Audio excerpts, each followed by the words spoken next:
Hello. हाँ जी। जी, क्या मेरी बात आर्यवीर सिंह जी से हो रही है? हाँ, बोल रहा हूँ। जय मसीह की। बोलिए। मेरा नाम कैटरीन है। फिल्मों वाली कैटरीना? नहीं नहीं, कैटरीना फिल्मों वाली कैटरीना नहीं, हम्म। कैथोलिन चर्च वाली कैटरीना। अच्छा, चर्च से बोल रहे क्या हो? क्या आपके पास थोड़ा समय है आप बिल्कुल। मुझसे बात करने के लिए? चर्च और मस्जिद वालों के लिए तो हमेशा समय रहता है मेरे पास। बोलिए। हाँ, मैं आपके काफी वीडियो देख चुकी हूँ। हम्म। आप जो धर्म उपदेश का काम कर रहे हैं, हम्म। मैं आपसे कुछ कहना चाहती हूँ कि कहिए। आप जो काम कर रहे हैं ना, हम्म। ये गलत कर रहे हैं। आप बताइए सही क्या है?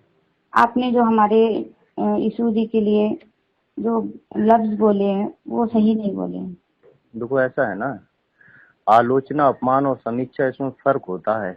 मैं आलोचना और अपमान नहीं करता हूँ, समीक्षा करता हूँ। एक उपदेशक हूँ, तो मैंने वही बोला है जो आपके यहाँ लिखा हुआ है। आप जो भी कहिए ना, आपके अपने धर्म के बारे में कहिए ना। हमारे धर्म के बारे में आप क्यों कुछ बोल रहे हैं? आपका क्या हक बनता है? अच्छा, एक तो ना, अभी मुझे लगता है आपको धर्म की जानकारी है नहीं। धर्म जो है ना, वो हमारा तुम्हारा नहीं होता है। धर्म एक यूनिवर्सल लॉ है, वो सब पर लागू हो रहा है। ये तो आप लोगों ना ने बना रखा है, हमारा धर्म तुम्हारा धर्म। जी नहीं, देखो, हमारा धर्म और तुम्हारा धर्म की बात नहीं आती है। आपको जो भी करना है अपने भगवान के लिए, आप अपने जो भी आपके इतने सारे देवी देवता है जो भी है, आप उनके बारे में बोलिए ना। देखो आप हमारे यीशु जी के बारे में क्यों कुछ उल्टा सुनो सीधा सुनो बोलते सुनो हैं? सुनो सुनो सुनो, देवी हाँ, देवी देवता भी जो है ना, वो भी हमारे तुम्हारे नहीं है, और बहुत सारे नहीं है। केवल 33 प्रकार हैं देवताओं के, ठीक है ना। 8 वसु, 11 रुद्र, 12 आदित्य, 1 इंद्र, 1 प्रजापति। वैदिक शास्त्रों को आप पढ़िए, उसमें इसके बारे आप में क्या दिया गया जानते, है। नहीं मेरी एक बात, आप क्या जानते हैं यीशु जी के बारे में? हम यीशु जी के बारे में ये जानते हैं कि यीशु ने जो भी किया है वो मानवता के विरुद्ध किया है। क्या विरुद्ध किया है?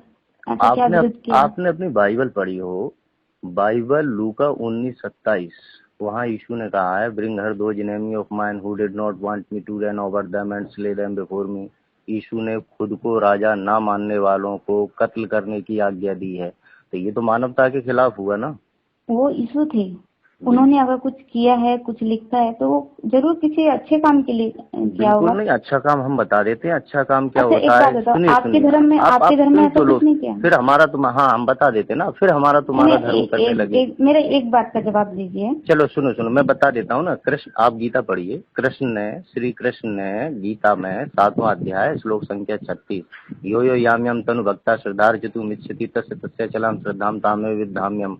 जो मनुष्य जिस देवता की जिस रूप में उपासना करता है, मैं उसके प्रति उसकी आस्था को सुदृढ़ कर देता हूँ। ये कृष्ण ने कहा है। तो सद्गुण मतलब? सुनिए, मानवता की बात जो है वो कृष्ण ने करी है। यीशु मसीह ने तो तानाशाही की बात करी है। हमारे यीशु मसीह जी ने जगत जगत कल्याण के लिए, सही बोल रही हो ना, ये तो पूरा पूरा मानव जाति के लिए कितने बलिदान दिए? आप ये क्या बताइए ना, आपने ये कभी पढ़ा है, कभी सुना है या फिर देखा है? हम्म, वो बलिदान आप बलिदान नहीं मुझे दिए ये थे क्या? आप मुझे ये अगर बताइए। वो मसीहा, हमारे मसीहा, अगर यीशु मसीह अगर गलत होते तो मानव जाति के लिए, जगत कल्याण के लिए इतने बलिदान नहीं देते, इतना सुनो कष्ट सुनो नहीं सुनो सहते। सुनो नो, आपने, मुझे लगता है, अपनी बाइबल ठीक से नहीं पढ़ी हुई है, इसीलिए आप ये बोल रही हैं। यीशु ने हर जगह मानवता के खिलाफ ही बोला है। बाइबल यूहन्ना चैप्टर 6 रूल नंबर 53, वहाँ लिखा हुआ है, जब तक तुम मनुष्य के पुत्र का खून न पियो, उसका मांस ना खाओ, तुम्हारे अंदर जीवन नहीं माना जाएगा। ये कहाँ की मानवता है? और तो और यीशु ने तो अपनी बेटी तक से शादी करने की आज्ञा दे दी है। अच्छा ठीक है, सुनिए सुनिए हमारे सुनिए यीशु ने, सुनिए, नहीं नहीं, सुनो, बाइबल का 1 Corinthian chapter number 7 rule number 36, वहाँ यीशु मसीह ने कहा है, but if any man thinks that he is behaving himself unseemly toward his virgin daughter, if she be past the flower of her age, and if needs to require let him do what he will, ऐसे he तो is not sinning, let एक them बात marry। बोलिए, यीशु ने अपनी बेटी से विवाह करने की आज्ञा दी है। ऐसे तो आपके धर्म में भी ब्रह्मा जी ने अपनी बेटी सरस्वती जी से अच्छा, आप मुझे ये बताइए, ब्रह्मा कौन है? आपके भगवान है ना, जिनकी आप पूजा करते हो। ब्रह्मा भगवान का नाम नहीं, भगवान का गुण है, क्वालिटी है। ईश्वर निराकार है, वेदों में स्पष्ट बताया गया है। यजुर्वेद का 40वां अध्याय, मैं आपको वेद भिजवा दूंगा, आप पढ़ लेना। देखिए, सपरगाच्छु कर्म, देखो, सुन लीजिए। सपरगाच्छु कर्म कायम ब्रणमसनाविरम शुद्धम पाप विद्धम कबीर मनीषी पर स्वयं भूरियाता तथ्य तोड़तान। ईश्वर को निराकार माना गया है, फॉर्मलेस है ईश्वर, ठीक है। ईश्वर का मुख्य नाम जो है वो ओम है। और जिस ब्रह्मा की आप बात कर रही हो ना, ब्रह्मा ईश्वर की क्वालिटी है, वो उसका गुण है। क्वालिटी हो सुनिए कुछ सुनिए भी सुन हो, लीजिए, देखो ब्रह्मा विष्णु, उन्होंने सुन तो लो, ब्रह्मा पहले धरती पे जन्म सुन तो लिया था करो, ना। सुन तो लिया करो पहले। नहीं, कोई अवतार, वेदों में अवतारवाद का कहीं सिद्धांत नहीं दिया गया है, ठीक है तो ना। फिर पूजा क्यों ईश्वर करते जब उनका ईश्वर जन्म नहीं हुआ? पहले पहली बात पूरी खत्म कर लो, पहले पूरी बात का तो उत्तर सुन लो ना। हाँ ठीक ब्रह्मा है। विष्णु शिव ये ईश्वर के गुण हैं, क्वालिटी हैं, ये ईश्वर का नाम नहीं है। ईश्वर ब्रह्मा क्यों कहलाया? फिर सरस्वती ईश्वर, जी कौन थी? वो भी बता रहा हूँ, वो भी बता रहा हूँ। ईश्वर ब्रह्मा क्यों कहलाया? ओम खम ब्रह्म पुनातु सर्वत्र, जो सर्वत्र व्यापक है, सर्वत्र व्याप्त है। व्याप्त माने होता है जो हर जगह है, इसलिए उसको ब्रह्मा कह दिया है। वो रचनाकार है, इसलिए उसको ब्रह्मा कह दिया है। और उसने सृष्टि का फिर प्रजापालक, सरस्वती जी, सुन तो लो, सरस्वती सरस्वती और की भी ब्रह्मा बता रहा जी हूँ, का क्या सरस्वती जी की भी रिश्ता बता था? रहा हूँ, सरस्वती जी की भी जो बता रहा उनको हूँ। बाप बेटी का रिलेशन जो था। हाँ हाँ, सुनो तो, बाप बेटी कहाँ से हो गई? देखिए, अभी मैंने क्या बताया, ईश्वर कौन है? निराकार है, उसका मुख्य नाम ओम है। ब्रह्मा विष्णु शिव रुद्र महादेव ये ईश्वर की क्वालिटीज हैं, ठीक है, ये उसके गुण हैं, समझे। और सरस्वती जो है, जो ज्ञानमयी वाणी जो होती है, उसको कहा गया है सरस्वती, ज्ञानमयी वाणी को। तो अब मुझे बताओ जरा, जो निराकार है वो वाणी से कैसे शादी कर लेगा? अब बताओ जरा। तो फिर ये तो लिखा है ना आपके धर्म में। मैंने फिर कहा, धर्म हमारा कहाँ लिखा हुआ है? धर्म हमारा तुम्हारा किसी भी वैदिक शास्त्र में आप बता दीजिए, कहीं नहीं लिखा। पुराणों में लिखा हुआ है, पुराण वैदिक शास्त्रों में थोड़े ही आते हैं। जैसे पुराण वैदिक क्या है? बिल्कुल नहीं पुराण आते, वैदिक क्या बिल्कुल नहीं। है? देखिए, पुराण बाइबल कुरान ये वैदिक शास्त्रों में नहीं है, ये तो तुम जैसे लोगों ने लिख लिए है, जिसके जो मन में आया वो लिख लिया। वैदिक शास्त्रों में थोड़े ही आते हैं ये। अच्छा, हम लोगों ने लिख लिया। बिल्कुल भैया, वैदिक शास्त्रों में ईश्वर को निराकार माना गया है। ब्रह्मा विष्णु, सुनो अगर सुनो, हम लोग आप हमारी इतनी ही निंदा करते, इतना मैं निंदा नहीं करता हूँ, मैं निंदा हमारा नहीं धर्म करता हूँ, अच्छा ही नहीं है। हूँ। सुनो, अगर हमारा धर्म, हमारा यीशु जी, हमारे यीशु मसीह अच्छे नहीं है, हमारी बाइबल झूठी है, तो फिर इतने जो हमारी चर्च में आइए, हमारे चर्च में इतने हिंदू जो आप लोग ब्रह्मा जी की इनकी पूजा करते हो ना, वो हमारे चर्च में आके बैठते हैं और उनको हम समझाते हैं कि हमारे जो यीशु मसीह हैं, हमारे जो चर्च है, हमारे चर्च में जब भी वो आते हैं, हम उनको जब समझाते हैं, वो खुद बोलते हैं कि हमारा धर्म ठीक नहीं है। वो आप मुझे तो अभी समझा नहीं। अच्छा, एक बात बोलिए, आप आइए हमारे चर्च में, तो आप मुझे तो हमारे मसीहा जी से जुड़िए। आप मुझे तो समझा नहीं पा रही हैं। नहीं, समझाने की बात ही नहीं। आप अगर मेरी बात सुनेंगे तभी आप समझेंगे ना। सुनाइए ना। तो देखिए, आपने तो अभी तक एक भी बात का जवाब नहीं दिया ना। मैंने तो हर बात का जवाब दिया ना आपकी। हाँ ठीक है, आपने हर बात का जवाब दिया। अभी मैं आपको समझा नहीं सकती फोन पे। एक काम कीजिए, आप हमारे चर्च में आइए, हमारे चर्च में आके हमारे बाइबल पढ़िए, वहाँ पर सुनिए हम क्या बोलते हैं। अगर मैं आपको गारंटी देती हूँ, आपने अगर अपना ये धर्म उपदेश छोड़कर अपना ब्रह्मा जी, ये जितने भी भगवान हैं, 33 कोटि कितने भी भगवान हैं, इनको छोड़कर अगर आपने हमारा धर्म नहीं अपनाया तो आप मेरा नाम चेंज कर देंगे। और मैं आपसे वादा करता हूँ कि आप वैदिक शास्त्रों को पढ़ना शुरू कर लीजिए।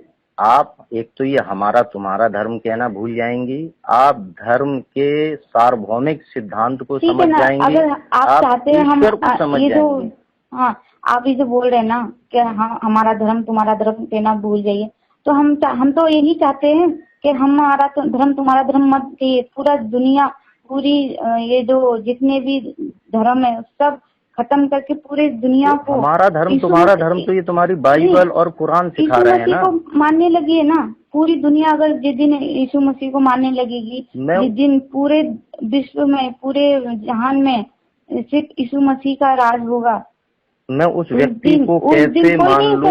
हमारा धर्म तुम्हारा धर्म। मैं उस व्यक्ति को कैसे मान लूं जो स्वयं को राजा ना मानने वालों को कत्ल करने की आज्ञा दे रहा है? मैं उस व्यक्ति को कैसे मान लूं जो अपनी बेटी से विवाह करने की आज्ञा दे रहा है? मैं उस व्यक्ति को कैसे मान लूं जो मनुष्य के पुत्र का खून पीने और मांस खाने की आज्ञा दे रहा है? कैसे मान लूं मैं उसको? देखो, आज्ञा क्या है? आज्ञा आप हमारे धर्म को अपनाइए। आप देखो फिर वही मंदिर को बात हो गई। छोड़कर, आप मंदिर छोड़कर चर्च बनाइए। चर्च में हमारे धर्म में जो भी गरीब आता है, जो भी गरीब आता है ना, आपके धर्म में क्या आता है? आपके मंदिर के बाहर गरीब भीख मांगने के लिए खड़े रहते हैं। हमारे चर्च में भीख मांगने के लिए कोई नहीं आता है। हमारे चर्च में जो भी आता है वो यीशु मसीह को मानने के लिए आता है। और हमारे धर्म में हमने बहुत सारे हिंदुओं को ईसाई बनाया है, बहुत सारे। वो उनकी जिंदगी जाके देखो, मत यीशु को अपनाने से पहले क्या थी हम ईसाई नहीं बनाते हैं, हम ईसाई नहीं बनाते हैं, हम इंसान बनाते हैं, ठीक है ना। और रही बात जो हिंदू की, ये हिंदू नहीं, तुम लोग इंसानों की कैटेगरी में नहीं आते हो। अगर तुम इंसान हो तो फिर ईसाई क्यों बनाते हो? बताओ जरा मुझे। अगर तुम इंसान हो तो फिर ईसाई क्यों बनाते हो? हम तो नहीं बनाते हैं। और रही बात हिंदू की, तो हिंदू को समझ लो, हिंदू है क्या? हिंदू भौगोलिकता के आधार पर दिया एक शब्द है।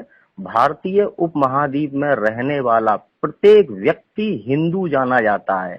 जैसे अमेरिका में रहने वाला प्रत्येक व्यक्ति अमेरिकन है, ऐसे ही भारतीय उपमहाद्वीप में रहने वाला प्रत्येक व्यक्ति जो है वो हिंदू कहलाता है। उसे बनाने की जरूरत है ही नहीं, वो ऑलरेडी है, ठीक है ना। वो बनाया नहीं जाता है किसी को। हमारे चर्च में जो लोग आते हैं, ये तो फिर आप मुझे एक बात बताइए, अगर आप लोग इंसान हो तो फिर ईसाई क्यों बनाते हो? इंसान रहो ना। तो एक नाम तो देना ही पड़ेगा ना। हम तो जब तुम्हारे पास पहले से नागरिकता है, सारे के सारे हिंदू हो, भारतीय उपमहाद्वीप में रहने वाला प्रत्येक व्यक्ति हिंदू है, तो ये नागरिकता बदल क्यों रहे हो अपनी? हमारी खुशी है यीशु मसीह को मानने से। हम यीशु मसीह का नाम लेते हैं तो हमारे सारे पाप क्षमा हो जाते हैं। हाँ, सारे पाप क्षमा हो जाते हैं। सुनिए, हम कुछ भी हम अपने अंदर जितने भी पाप है, हम यीशु मसीह का नाम लेने से सारे पाप क्षमा हो जाते हैं।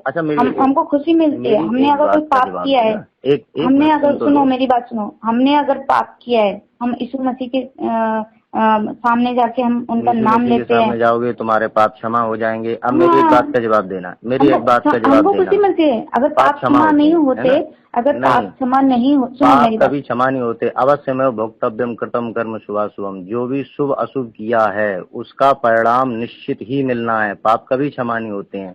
चलिए आप मुझे वो आपकी सोच है। नहीं, वो मेरी सोच नहीं है। मैंने कहा मैं मेरी तुम्हारी बात नहीं कर रहा हूँ, मैं यूनिवर्सल लॉ की बात कर रहा हूँ। चलिए मुझे आप एक बात बताइए, दिल्ली में मेरे हाथ में एक शराब की बोतल है, ठीक है, उसे लोग क्या कहेंगे? शराब की बोतल कहेंगे ना। और उसे अगर मैं आगरा लेकर चला जाऊं, मैं कहूं हमारे यहाँ इसको दूध मानते हैं, तो दूध बन गई क्या? शराब रहेगी ना। आगरा एक मिनट, आगरा में नहीं, सुनो, आप मेरी बात ही नहीं समझ रही हो। पीना गलत नहीं। हमारे चर्च में भगवान, मैं यूनिवर्सल लॉ की बात कर रहा हूँ। मैं ये कह रहा हूँ कि अगर मेरे हाथ में दिल्ली में कोई शराब की बोतल है, उसे मैं आगरा में ले जा करके कहूँ कि हमारे यहाँ ये दूध मानी जाती है, तो वो दूध नहीं रहेगी, वो शराब ही रहेगी। इसी प्रकार चाहे हमारे यहाँ या तुम्हारे यहाँ पाप कभी क्षमा नहीं होते। हाँ, तो बस इसी प्रकार पाप कभी क्षमा नहीं होते हैं, ना हमारे यहाँ ना तुम्हारे यहाँ। पाप तो कभी क्षमा होते ही नहीं है। पाप जो आपने कर दिया उसका दंड सुनिश्चित है। शराब ही रहेगी। शराब, एक बात बताइए, तो बस तो पाप कैसे क्षमा हो सकते हैं? मैं यूनिवर्सल लॉ की बात कर रहा हूँ। देखिए, धर्म सार्वभौमिक है। सुनिए, धर्म क्या है? धर्म वो है जो हर जगह है, हर समय में है और हर व्यक्ति पर लागू हो रहा है। इसमें हमारा तुम्हारा नहीं चलता कि हमारे यहाँ आ जाओ तो पाप क्षमा हो जाएंगे। ये सब तो तुम लोगों ने लोगों को बरगलाने के लिए नाटक फैला रखा है, दुनिया भर का भ्रम फैला रखा है कि हमारे यहाँ आओ पाप क्षमा हो जाएंगे। ऐसे कैसे हो जाएंगे? चलो अभी मैं किसी का रेप कर देता हूँ, चलो बताओ, उसको क्षमा करके बताओ, है प्रूफ करो कि मैंने जिस लड़की के संग रेप किया है, मैंने किसी का मर्डर किया, वो क्षमा हो जाएगा। ऐसे कैसे क्षमा हो जाएगा? आप अगर किसी का रेप करते हो ना, सुनो, और यीशु मसीह तुम्हारे क्षमा कर देंगे, है ना। सुनो मेरी बात सुनो। अगर आप किसी का रेप करते हो या किसी का खून करते हो और आप अगर अपने दिल पे हाथ रख के यीशु मसीह से अगर क्षमा मांगेंगे, माफी मांगेंगे,